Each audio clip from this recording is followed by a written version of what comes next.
الشيطان الرجيم بسم الله الرحمن الرحيم إذ قال يوسف لأبيه يا أبت إني رأيت 11 كوكبا والشمس والقمر رأيتهم لي ساجدين قال يا بني لا تقصص رؤياك على إخوتك فيكيدوا لك كيدا إن الشيطان للإنسان عدو مبين وكذلك يجتبيك ربك ويعلمك من تأويل الأحاديث ويتم نعمته عليك وعلى آل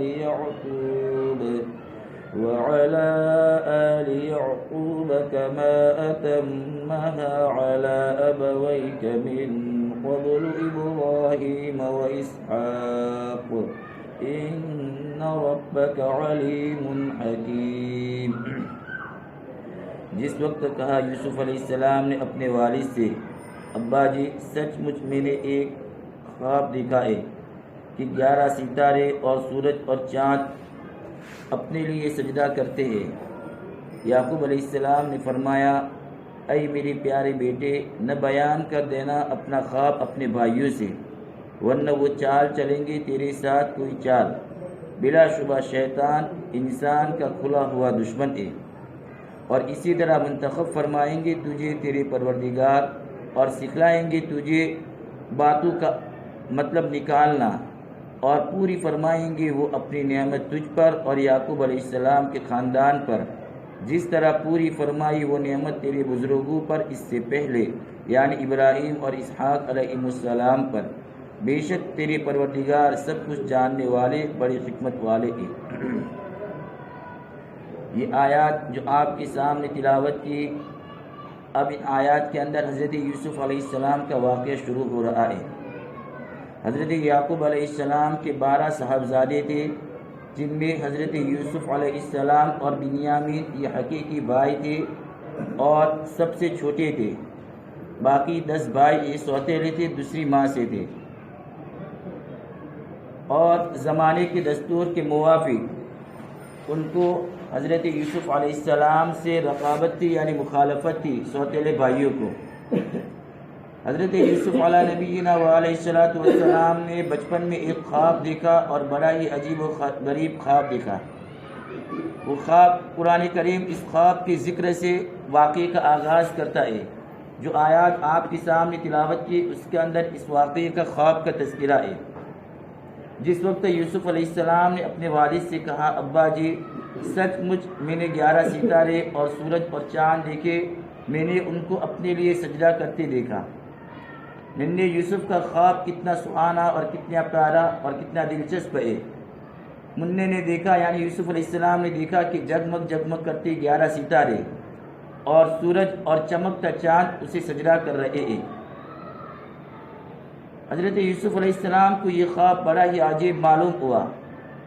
وہ یہ دلربا منظر دیکھ کر، یعنی ایسا منظر دیکھ کر جس سے ان کے دل کو خوشی ہو، پھولا نہیں سمائے، اور دوڑے ہوئے اپنے ابا جان کے پاس آئے اور لاڈ سے یعنی پیار سے کہنے لگے، ابا جی آپ یقین جانیں میں نے چمکتے دمکتے 11 ستارے، روشن سورج اور چاند کو اپنے سامنے سجدہ کرتے ہوئے دیکھا ہے. حضرت یعقوب علیہ السلام خواب سنتے ہی سمجھ گئے کہ اس کا مطلب کیا ہے.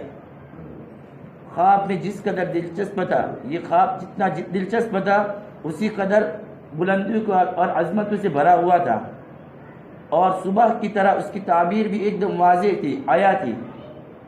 مگر چونکہ حضرت یوسف علیہ السلام نے یہ خواب تعبیر لینے کے لیے اپنے والد سے بیان نہیں کیا تھا، اس لیے تعبیر دینے کی ضرورت حضرت یعقوب علیہ السلام نے محسوس نہیں کی، بلکہ اس خواب کو صیغہ راز میں پوشیدہ رکھنے کی ضرورت تھی. اسی لیے حضرت یعقوب علیہ السلام نے فرمایا، بیٹے اپنا خواب اپنے بھائیوں سے بیان نہ کرنا. لا تقصص رؤیاک علی اخوتک، کیوں؟ فَيَكِيدُوا لَكَ كَيْدًا، ورنہ وہ تیرے ساتھ کوئی چال چلیں گے، یعنی کوئی تدبیر کریں گے. ان الشیطان للانسان، شیطان انسان کا کھلا ہوا دشمن ہے۔ حضرت یعقوب علیہ السلام جانتے تھے کہ سوتیلے بھائی یوسف علیہ السلام سے حسد رکھتے ہیں، اس پر باپ کی مہربانیاں دیکھ کر جلتے ہیں، کیونکہ حضرت یعقوب علیہ السلام کا دل حضرت یوسف پر اور بنیامین پر تھا اور زیادہ محبت ان سے تھی۔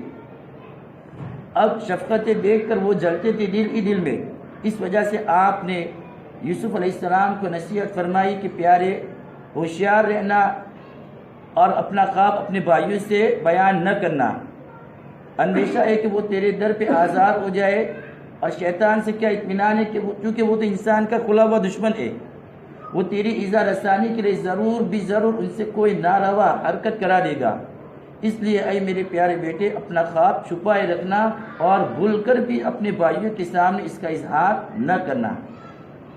خواب سے جو خواب حضرت یوسف علیہ السلام نے دیکھا تھا، خواب سے اتنی بات حضرت یوسف علیہ السلام بھی سمجھ رہے تھے کہ اس کے اندر میری بلندی کا اشارہ ہے، یعنی اللہ تبارک تعالیٰ میرا مرتبہ اور اونچا کریں گے۔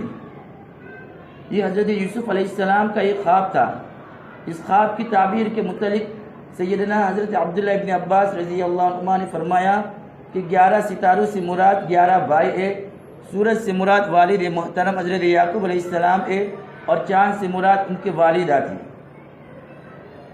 تفسیر معارف القرآن میں قرطبی کے حوالے سے لکھا ہوا ہے کہ جس وقت یہ خواب حضرت یوسف علیہ السلام نے دیکھا، اس وقت ان کی والدہ وفات پا چکی تھی، مگر چونکہ ان کی خالہ یعقوب علیہ السلام کی نکاح میں آ گئی تھی اور اس لیے وہ بھی ماں کے قائم مقام سمجھی جاتی ہے، اور خصوصاً اب چونکہ نکاح کے اندر آ گئی یعقوب علیہ السلام کی تو یہ ماں کا درجہ انہوں نے پا لیا۔ اس وجہ سے یہاں پر یہ کہا گیا ہے کہ 11 ستارے، سورج اور چاند کی تعبیر دی یہ ماں سے۔ پھر اس کے بعد اب یہاں پر چونکہ خواب کا تذکرہ آیا تو خواب کسے کہتے ہیں اور خواب کی کتنی قسمیں ہیں۔ تفسیر مظہری کے اندر لکھا ہوا ہے کہ خواب کی 3 قسمیں ہیں، جن میں سے 2 تو بالکل باطل ہے، جن کی کوئی حقیقت اور اصلیت نہیں، اور ایک خواب کی ایک قسم اپنی ذات کے اعتبار سے صحیح اور صادق ہے، مگر اس صحیح قسم میں بھی کچھ عوارض شامل ہو جاتے ہیں جس کی وجہ سے اس قسم کو بھی فاسد اور ناقابل اعتبار کر دیتے ہیں۔ تو خواب کی یہ 3 قسمیں تفسیر مظہری کے اندر لکھی ہوئی ہے۔ اب خواب میں انسان جو کچھ مختلف صورتیں اور واقعات دیکھتا ہے، اب کبھی تو ایسا ہوتا ہے کہ بیداری کی حالت میں جو صورتیں اور جو واقعات انسان دیکھتا رہتا ہے صبح سے شام تک، وہی خواب میں متشکل ہو کر اس کو نظر آتی رہتی ہے، اسی کو کہا جاتا ہے حدیث النفس۔ یہ خواب کی ایک قسم ہے کہ جس کی کوئی حقیقت نہیں ہے۔ خواب کی دوسری قسم کہ کبھی ایسا ہوتا ہے کہ شیطان کچھ صورتیں اور کچھ واقعات انسان کے ذہن میں ڈالتا ہے انسان کو ڈرانے کے لیے، اس کو کہا جاتا ہے تصویر شیطانی، یعنی شیطان کے تصورات، اس کی بھی کوئی حقیقت نہیں ہے۔ خواب کی ایک تیسری قسم جو صحیح اور حق ہے وہ یہ کہ خواب میں اللہ تعالیٰ کی طرف سے ایک قسم کا الہام ہوتا ہے جو اپنے بندے کو، یعنی جو خواب دیکھنے والا ہے، اس کو متنبہ کرنے کے لیے یا اس کو خوشخبری دینے کے لیے کیا جاتا ہے۔ اللہ تبارک تعالیٰ خزانہ غیب سے بعض چیزیں اس کے دل و دماغ میں ڈال دیتے ہیں۔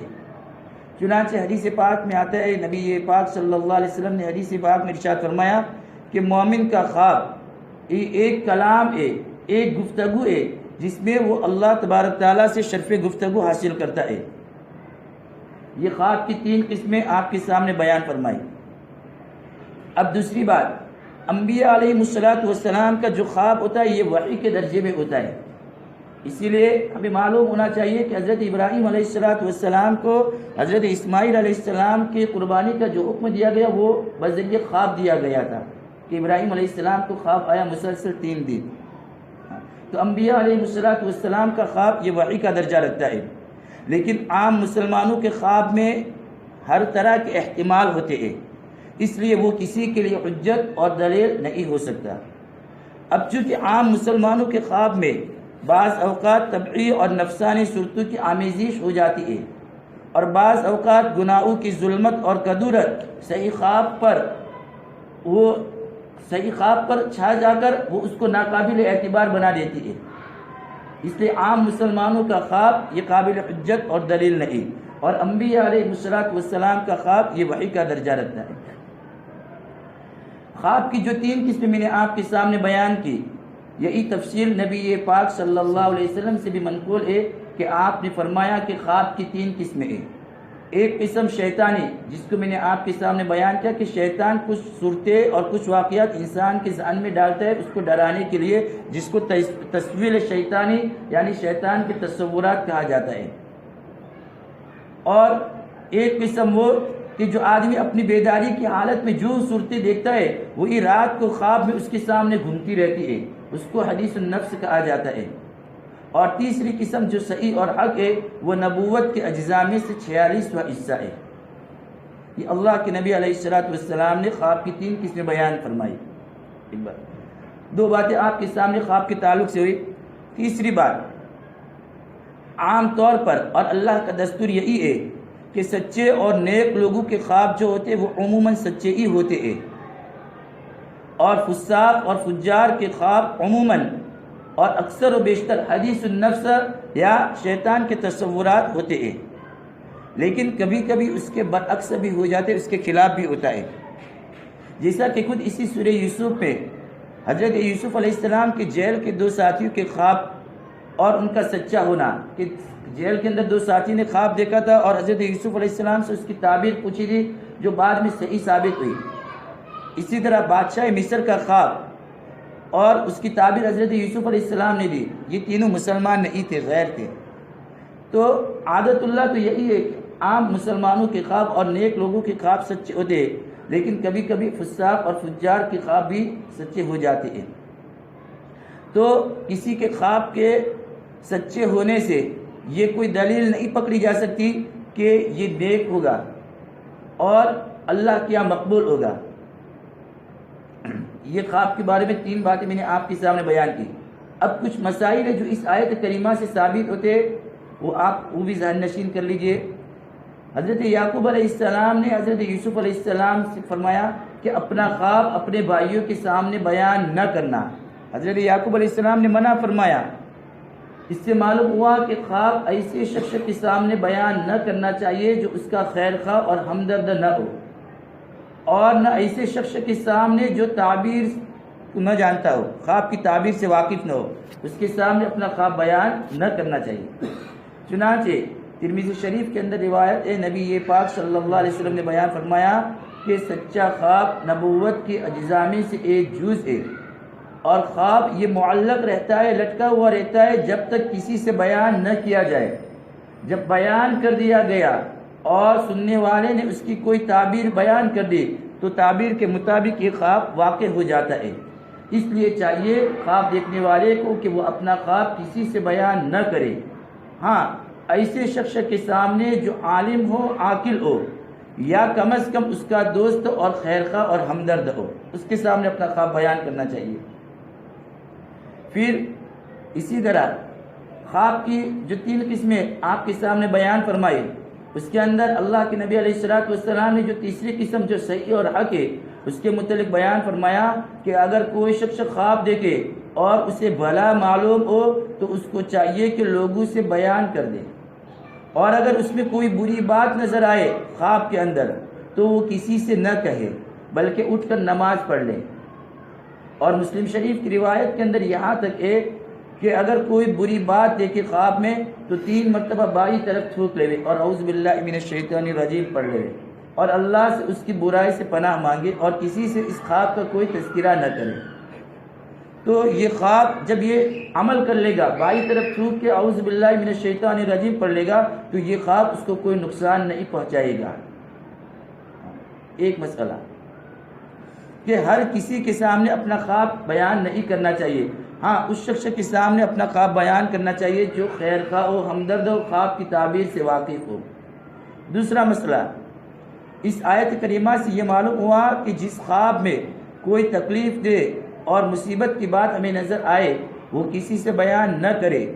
روایات حدیث سے یہ معلوم ہوتا ہے، لیکن یہ ممانعت اللہ کے نبی نے یہ جو منع فرمایا وہ منع فرمانا شفقت اور ہمدردی کی بنا پر ہے، شفقت اور ہمدردی کی بنا پر ہے، یہ شرعی حرام نہیں ہے، اس لیے اگر کسی نے ایسا خواب کسی کے سامنے بیان کر دیا تو اس میں کوئی گناہ نہیں۔ احادیث صحیحہ سے معلوم ہوتا ہے کہ غزوہ احد کے موقع پر نبی پاک صلی اللہ علیہ وسلم نے اپنے خواب کا تذکرہ کیا کہ میں نے ایک خواب دیکھا ہے کہ میری تلوار، اللہ کے نبی کی چند تلواریں تھیں، اس میں سے ایک تلوار تھی جس کا نام ذوالفقار تھا۔ اللہ کے نبی نے فرمایا کہ میری ذوالفقار تلوار ٹوٹ گئی، اور میں نے دیکھا خواب میں کہ کچھ گائے ذبح ہو رہی ہے، جس کی تعبیر حضرت حمزہ رضی اللہ عنہ کی شہادت اور بہت سے مسلمانوں کی شہادت تھی، جو بہت بڑا حادثہ تھا، مگر آپ علیہ السلام نے اس خواب کو صحابہ سے بیان فرما دیا تھا۔ تو یہ جو ممانعت ہے کہ اگر خواب میں کوئی بری بات نظر آئے تو اس کو دوسروں کے سامنے بیان نہ کرو، یہ شفقت اور ہمدردی کی بنا پر ہے، لیکن اگر کوئی شخص بیان کر دے تو یہ کوئی گناہ کی بات نہیں ہے۔ دو مسئلے۔ تیسرا مسئلہ، اس آیت کریمہ سے یہ معلوم ہوا کہ ایک مسلمان کو دوسرے کی شر سے بچانے کے لیے دوسرے کی برائی، جو بری باتیں اس کے اندر ہے، بری عادت ہے یا بری صفات اس کے اندر ہے، اس کا اظہار کر دینا یہ جائز ہے، یہ حرام غیبت کے اندر داخل نہیں ہے۔ مثال کے طور پر کسی شخص کو معلوم ہو جائے کہ فلاں آدمی دوسرے کے گھر میں چوری کرنے کا یا اس کو قتل کرنے کا منصوبہ بنا رہا ہے، تو اب اس کو چاہیے کہ وہ اس شخص کو باخبر کر دے جس کو قتل کرنے کا وہ منصوبہ بنا رہا ہے یا جس کے گھر میں وہ چوری کرنے کا وہ پلان بنا رہا ہے۔ یہ حرام غیبت میں داخل نہیں ہے، جیسا کہ حضرت یعقوب علیہ السلام نے یوسف علیہ السلام سے اس کا اظہار کر دیا، چونکہ یعقوب علیہ السلام کو یوسف علیہ السلام کی جان کا خطرہ تھا، اس لیے یعقوب علیہ السلام نے یوسف علیہ السلام سے کہا کہ اپنا خواب اپنے بھائیوں کے سامنے بیان نہ کرنا۔ تین مسئلے۔ چوتھا مسئلہ، اسی آیت کریمہ سے یہ بھی معلوم ہوا کہ جس شخص کے متعلق ہمیں یہ احتمال ہو، ہمیں یہ یقین ہو کہ یہ ہماری خوشحالی سے ہماری نعمت کا ذکر سنے گا تو ہم پر حسد کرے گا اور ہمیں نقصان پہنچانے کے ڈر پہ ہوئے گا، تو اب اس کے سامنے اپنی نعمت کا، اپنی دولت کا اور اپنی عزت کا اظہار نہیں کرنا چاہیے۔ نبی پاک صلی اللہ علیہ وسلم نے بھی حدیث پاک میں بیان فرمایا کہ اپنے مقاصد کو کامیاب بنانے کے لیے ان کو راز میں رکھو، پوشیدہ رکھو، کیونکہ دنیا میں ہر صاحب نعمت سے حسد کیا جاتا ہے۔ تو یہ جو مسئلہ معلوم ہوا کہ اگر کسی کے بارے میں ہمیں معلوم ہو کہ ہماری نعمت کا جب تذکرہ وہ سنے گا یا ہماری عزت کا جب اس کو پتہ چلے گا تو وہ ہم سے حسد کرے گا، تو اس کے سامنے اپنی عزت کا، اپنی دولت کا، اپنے مرتبے کا اظہار نہیں کرنا چاہیے۔ ایک مسئلہ پانچواں، اس آیت کریمہ سے اور بعد کی جو آیات آ رہی ہے جن میں حضرت یوسف علیہ السلام کو قتل کرنے یا کنویں میں ڈالنے کا جو مشورہ اور اس پر جو عمل کیا جا رہا ہے، اسی سے واضح ہو گیا کہ یوسف علیہ السلام کے بھائی اللہ کے نبی اور پیغمبر نہیں تھے، ورنہ وہ یوسف علیہ السلام کے قتل کا مشورہ اور پھر ان کو ضائع کرنے کی تدبیر اور باپ کی نافرمانی کا عمل ان سے سرزد نہ ہوتا، کیونکہ انبیاء علیہ السلام کا سب گناہوں سے پاک ہونا اور معصوم ہونا یہ ضروری ہے۔ اسی سے معلوم ہوا کہ حضرت یوسف علیہ السلام کے جتنے بھی بھائی تھے وہ سارے کے سارے پیغمبر اور نبی نہیں تھے۔ یہ چند مسائل میں نے اس آیت کریمہ کے تحت آپ کے سامنے بیان کی۔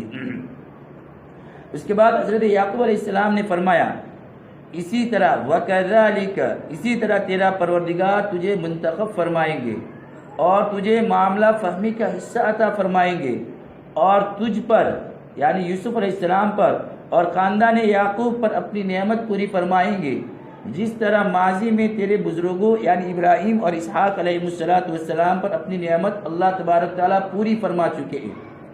یعنی یقین جان تیرے پروردگار سب کچھ جاننے والے اور بڑے حکمت والے ہیں۔ حضرت یعقوب علیہ السلام نے وحی الہی سے واقف ہو کر، مطلع ہو کر حضرت یوسف علیہ السلام کو اپنے صاحبزادے کو 3 خوشخبریاں دی ہیں۔ یہ خواب کی تعبیر نہیں، چونکہ خواب بالکل واضح ہے، اس لیے اس کی تعبیر کی ضرورت ہی نہیں تھی، اور حضرت یوسف علیہ السلام نے خواب تعبیر کے لیے نہیں پوچھا تھا۔ تو یعقوب علیہ السلام ان کو 3 خوشخبریاں سناتے ہیں۔ پہلی خوشخبری یہ دیتے ہیں کہ اللہ پاک تجھے برگزیدہ بنائیں گے، یعنی نبوت سے سرفراز فرمائیں گے، عزت اور عظمت اللہ تبارک تعالیٰ تجھے بخشیں گے، اور بلند مرتبہ پر اللہ تبارک تعالیٰ تجھے فائز کریں گے، جن میں تیری کوششوں کا مطلق کوئی دخل نہیں ہوگا۔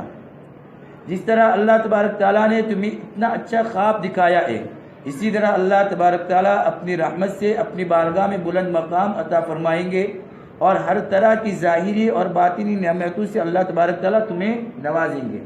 یہ ایک خوشخبری۔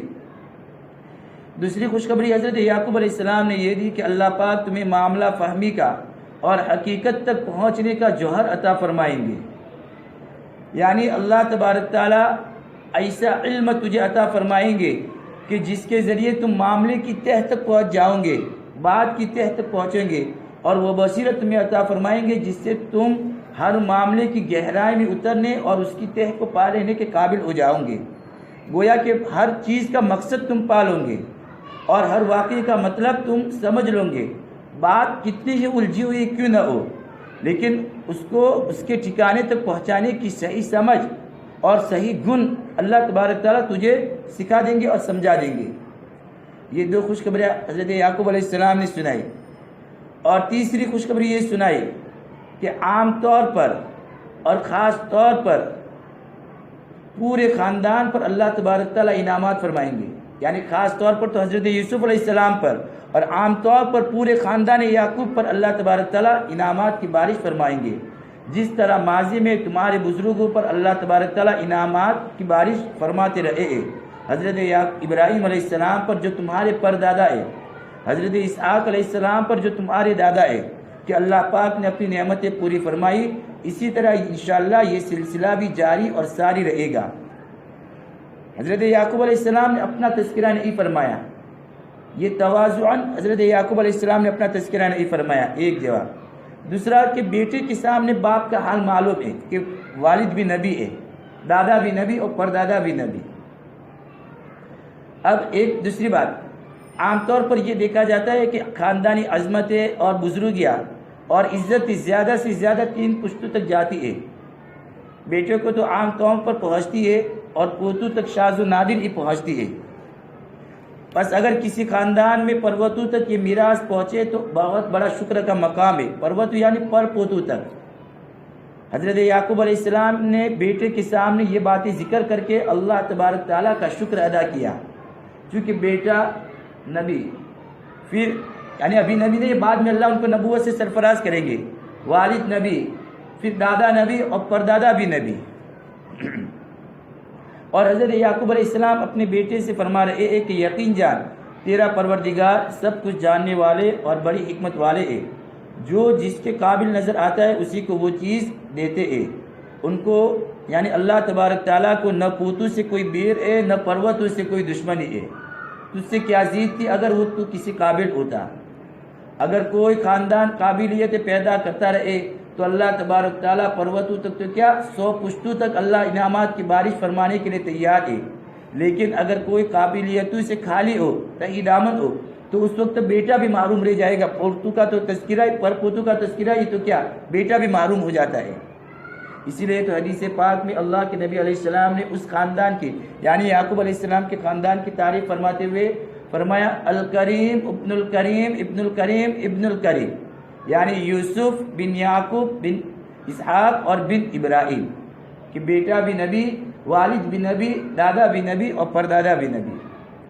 حضرت یعقوب علیہ السلام کی آخری خوشخبری سے ایک بات ہمیں یہ معلوم ہوئی کہ اگر خاندان میں کسی کوئی ایک فرد ایسا ہو جو معاملے کو صحیح سمجھتا ہو اور عظمتوں کا مالک ہو اور اللہ کے فضل کا مورد ہو، کہ اللہ تبارک تعالیٰ کے انعامات کی اس کے اوپر بارش ہو رہی ہو جس سے پورے خاندان کو فائدہ پہنچتا ہو، تو اللہ تبارک تعالیٰ کی طرف سے اس آیت کریمہ سے ہمیں یہ معلوم ہوا کہ پورے خاندان کو اس فرد سے جڑے ہوئے رہنا چاہیے، اس سے کٹ کر نہیں رہنا چاہیے، کیونکہ اس ایک فرد پر اللہ کی انعامات کی جو بارش ہوتے اس سے پورے خاندان کو فائدہ پہنچ رہا ہے۔ اگر خاندان اس سے ٹوٹ جائے گا، کٹ جائے گا، تو وہ فائدہ ان کو حاصل نہیں ہوگا۔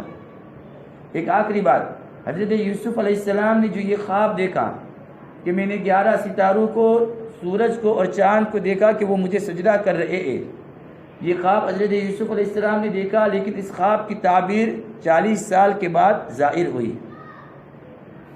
خواب کی تعبیر کا جلدی ظاہر ہونا یہ کوئی ضروری نہیں۔ حضرت یوسف نے خواب دیکھا اور اس کی تعبیر ظاہر ہوئی کب؟ 40 سال کے بعد، تو فوراً خواب کی تعبیر کا ظاہر ہونا یہ کوئی ضروری نہیں ہے۔ یہ چند آیات میں نے آپ کے سامنے تلاوت کی، اس کی تشریح اور توضیح آپ کے سامنے پیش کی۔ اللہ تبارک تعالیٰ قرآن احکام کے مطابق زندگی گزارنے کی ہمیں توفیق عطا فرمائے، سنت و شریعت کے مطابق زندگی گزارنے کی توفیق عطا فرمائے، بدعات اور رسومات سے اللہ ہماری پوری امت کی حفاظت فرمائے۔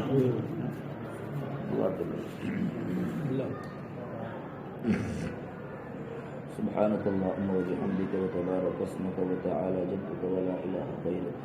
سبحان الله وبحمده عدد خلقه ورضا نفسه وزينة عرشه ومداد كلماته. لا إله إلا أنت سبحانك إنا كنا ظالمين. اللهم صل على سيدنا محمد وعلى آل سيدنا محمد وبارك وسلم. اللهم صل على محمد كلما ذكره الذاكرون وكلما غفل عن ذكره الغافلون. اللهم صل على محمد بعدد كل ذرة ذرة ألف مرة. ربنا ظلمنا أنفسنا وإن لم تغفر لنا وترحمنا لنكونن من الخاسرين. ربنا فاغفر لنا ذنوبنا وكفر عنا سيئاتنا وتوفنا مع الأبرار. ربنا لا تؤاخذنا إن نسينا واخطأنا. ربنا ولا تحمل علينا إصرا كما حملته على الذين من قبلنا. ربنا ولا تحملنا ما لا طاقة لنا به. واعف عنا واغفر لنا وارحمنا. أنت مولانا فانصرنا على القوم الكافرين. أنت مولانا فانصرنا على القوم الفاسقين.